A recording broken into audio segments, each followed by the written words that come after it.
HTML, CSS এবং Bootstrap কোর্সের আজকের এই ভিডিওতে আমরা বিএস কোডের সাথে পরিচিত হব, অর্থাৎ ভিজুয়াল স্টুডিও কোডের সাথে পরিচিত হব এবং আমরা একটা hello world HTML file create করব, যেটা আমরা আমাদের পিসিতে যদি রান করি, অর্থাৎ ব্রাউজারে যদি ওপেন করি, তাহলে আমাদেরকে হ্যালো ওয়ার্ল্ড এই লেখাটা শো করবে। তো আমরা যেহেতু আমাদের এই লার্নিংটা শুরু করতে যাচ্ছি, অর্থাৎ আমাদের ওয়েব ডেভেলপমেন্ট জার্নিটা শুরু করতে যাচ্ছি, সেই জন্য আমরা প্রথমেই একটা ফোল্ডার ক্রিয়েট করে নেব। আমাদের সমস্ত ফাইল আমরা সেই ফোল্ডারের আন্ডারে রাখবো। এই জন্য আমরা প্রথমে এখানে নিউ ফোল্ডার ক্রিয়েট করব এবং আমরা আমাদের ফোল্ডারটার নাম দেব হচ্ছে ওয়েব ডেভেলপমেন্ট উইথ রাকিবুল।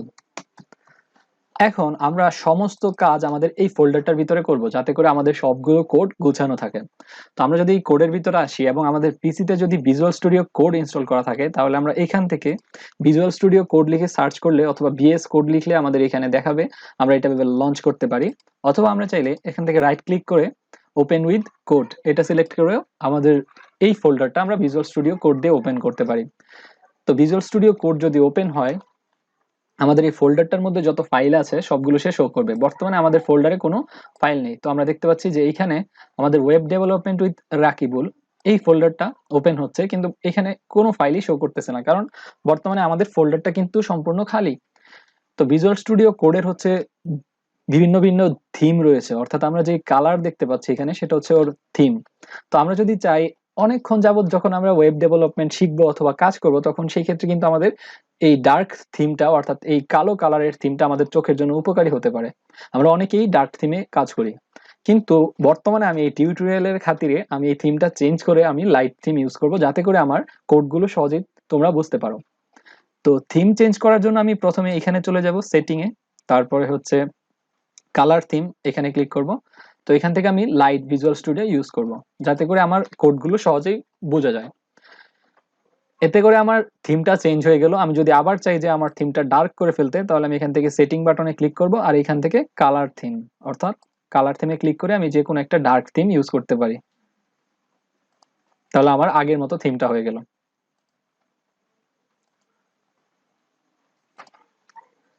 তো ভিজুয়াল স্টুডিও ওপেন করলে আমাদের এমন একটা উইন্ডো বা আমরা এমন একটা টেমপ্লেট দেখতে পারবো।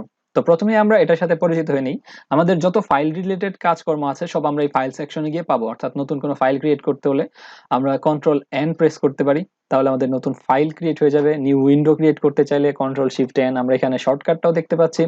কোনো একটা ফাইল ওপেন করতে চাইলে আমরা কন্ট্রোল ও প্রেস করতে পারি। ওপেন ফোল্ডার, অর্থাৎ আমরা যদি কোনো ফোল্ডারকে আমাদের ভিজুয়াল স্টুডিও কোড দিয়ে ওপেন করতে চাই, তাহলে সেটা কন্ট্রোল কে প্লাস কন্ট্রোল ও এটা প্রেস করতে হবে। তো এইভাবে সমস্ত ফাইলের কাজগুলো আমরা এই সেকশনে পাবো। তো এইখানে আমাদের পাঁচটা মতো বাটন আছে, আমরা এটার সাথে একটু পরিচিত হয়ে নিই। ফার্স্ট অফ অল আমাদের এই বাটনটা হচ্ছে আমাদের এই এক্সপ্লোরার বাটন, অর্থাৎ আমাদের এই যে ছোট একটা প্যানেল আছে এটা শো করার জন্য অথবা হাইড করার জন্য। আমরা যদি এটা ক্লিক করি হাইড হবে, আবার শো হবে। আর এখানে হচ্ছে সার্চ, অর্থাৎ আমি যদি কোনো সার্চ করতে চাই আমার ফাইলের মধ্যে অথবা আমার এই প্রজেক্টের মধ্যে।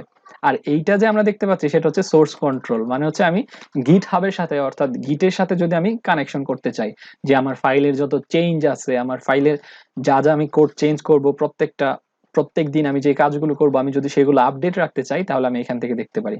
আর এটা হচ্ছে আমার ডিবাগ অথবা রান করার জন্য। আর নিচে যেই সেকশনটা আছে এটা হচ্ছে এক্সটেনশন, আমরা এই সেকশনটা অবশ্যই ইউজ করব। তো ভিজুয়াল স্টুডিও কোড হচ্ছে একটা আইডিই, অর্থাৎ আমাদেরকে বিভিন্ন ধরনের প্রোগ্রামিং অথবা বিভিন্ন ধরনের কোড করার জন্য সে আমাদেরকে জায়গা করে দেয়। তো এখানে অনেক অনেক ধরনের এক্সটেনশন আছে। এক্সটেনশন হচ্ছে আমরা আমাদের ভিজুয়াল স্টুডিও কোডটাকে যদি আমরা সি প্লাস প্লাস কোড লিখতে চাই, অর্থাৎ সি প্লাস প্লাস অথবা জাভা কোড লিখতে চাই, তাহলে আমাদেরকে ওই সি প্লাস প্লাস অথবা জাভার এক্সটেনশন ইউজ করতে হবে।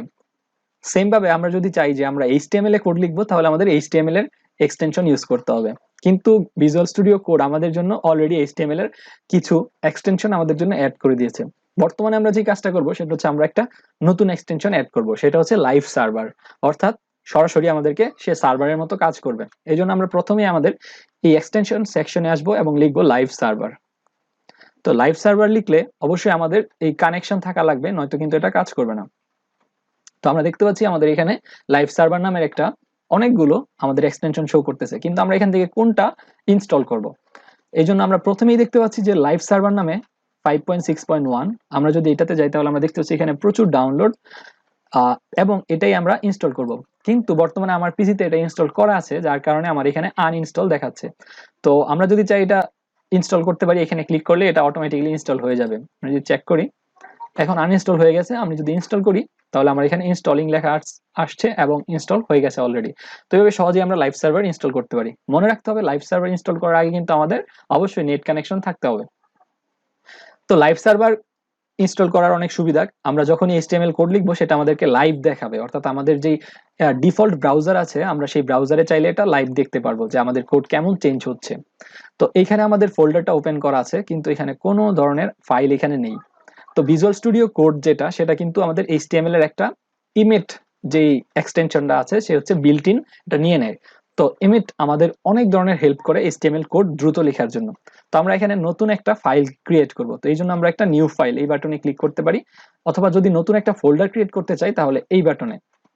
আর যদি আমি এটা রিফ্রেশ করতে চাই, অর্থাৎ আমি অন্য কোনোভাবে আমি ফাইল অ্যাড করলাম এবং এখানে সেটা আসতেছে না, সেক্ষেত্রে আমি এখানে রিফ্রেশ দিব। তো প্রথমে আমরা একটা নতুন ফাইল ক্রিয়েট করব এবং আমরা ফাইলটার নাম দিব index.html। তারপর এন্টার প্রেস করলে আমাদের নতুন HTML ফাইলটা ওপেন হয়ে যাবে।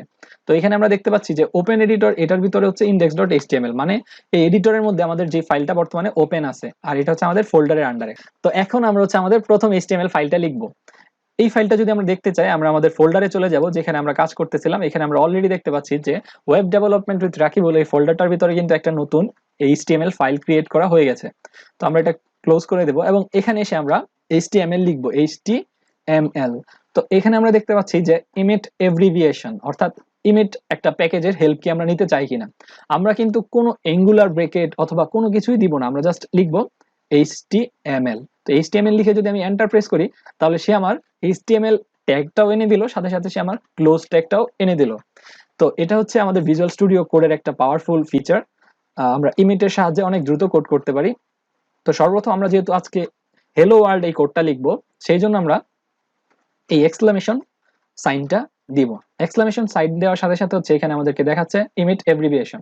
তো আমরা এন্টার প্রেস করব।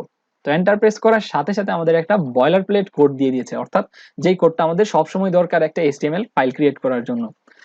তো প্রথমত আমরা এখানে দেখতে পাচ্ছি যে আমাদের ডক টাইপ, অর্থাৎ আমাদের এই ডকুমেন্ট টাইপ সে বলে দিচ্ছে যে HTML। তারপর হচ্ছে এখানে ল্যাঙ্গুয়েজ ইউজ করা হচ্ছে ইংলিশ, এবং এখানে হেড সেকশন এবং বডি সেকশন দেওয়া আছে। তো যেহেতু আমরা আজকে প্রথম HTML দিয়ে হ্যালো ওয়ার্ল্ড লিখবো, এই জন্য আমরা কি করব, আমরা এই বিস্তারিত জানবো না, আমরা জাস্ট হ্যালো ওয়ার্ল্ডটা টাইপ করবো এবং রান করব। তো প্রথমেতে আমরা এখানে লিখবো যে H1, অর্থাৎ আমরা চাই হেডার 1, অর্থাৎ সবচেয়ে বড় হেডারে লিখতে আমরা লিখবো হ্যালো ওয়ার্ল্ড। তো বর্তমানে এইসব ট্যাগ অথবা অন্য সব H1 বডি হেড এগুলো না বুঝলেও কোনো সমস্যা নেই, আমরা আস্তে আস্তে এগুলো সম্পর্কে পরিচিত হব। তো আমরা যদি সঠিকভাবে লাইভ সার্ভারটা ইনস্টল করে থাকি তাহলে এখানে আমাদেরকে দেখাবে যে গো লাইভ, অর্থাৎ লাইভ সার্ভারে আমরা গো লাইভ এখানে শো করবে। কিন্তু যদি কোনো কারণে শো না করে তাহলে আমরা একবার এটা ক্লোজ করে আবার এটা ওপেন করতে পারি, অর্থাৎ ভিজুয়াল স্টুডিও আমরা রিস্টার্ট করতে পারি। সেই ক্ষেত্রে আমাদের এখানে গো লাইভটা চলে আসবে। আমরা যদি গো লাইভে ক্লিক করি সেই ক্ষেত্রে আমাদের যে HTML ফাইলটা আছে, অর্থাৎ যে ফাইলের ক্ষেত্রে আমরা গো লাইভ দিয়েছি সেটা হচ্ছে চলে আসবে।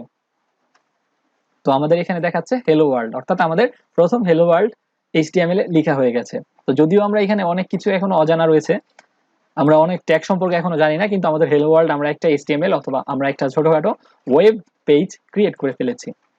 তো এই ভিডিওতে আমরা জেনেছি কিভাবে HTML দিয়ে হ্যালো ওয়ার্ল্ড একটা প্রোগ্রাম লিখতে হয়। আমরা ভিজুয়াল স্টুডিও কোডের কিছু ফিচার সম্পর্কে জেনেছি, ভিজুয়াল স্টুডিও কিভাবে ইউজ করতে হয় সেটা দেখেছি। পরবর্তী ভিডিওতে আমরা আস্তে আস্তে ভিজুয়াল স্টুডিও কোডের আরো অনেক নতুন নতুন ফিচার ডিসকভার করব এবং সাথে সাথে আমরা HTML এর এই ট্যাগগুলো জানবো। Thank you.